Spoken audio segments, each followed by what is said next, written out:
se está peinando en los espejos del río y un toro la está mirando entre las jaras escondido. Cuando llega la alegre mañana y la luna se escapa del río y el turito se mete en el agua, enviciándole al ver que se ha ido.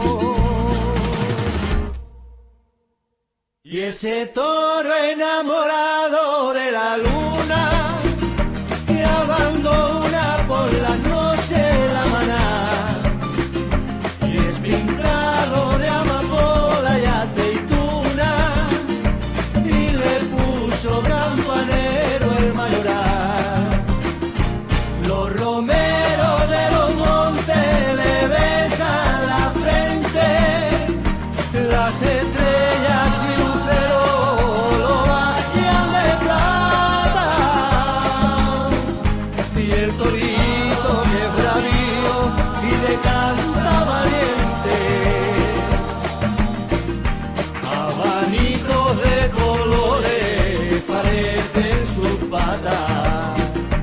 La la la la la la la la la la la la la la la la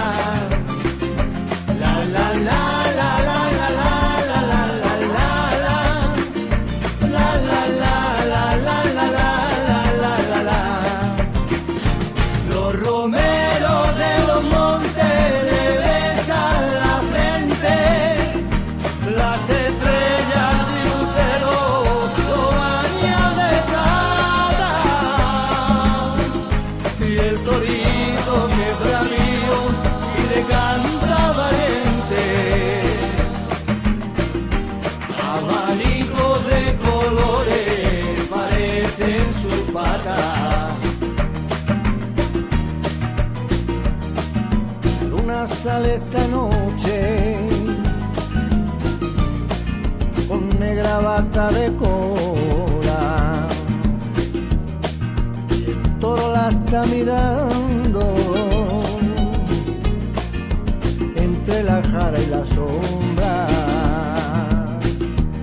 Y en la cara del agua del río, donde duerme la luna lunera, el torito de casta bravío la vigila como un centinela.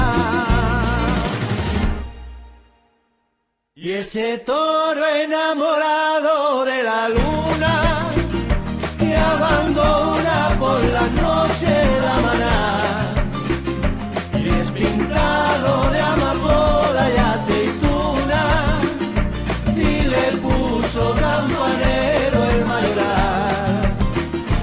Los romeros de los montes le besan la frente, las estrellas y luceros lo bañan de plata y el torito que es bravío y de canta valiente,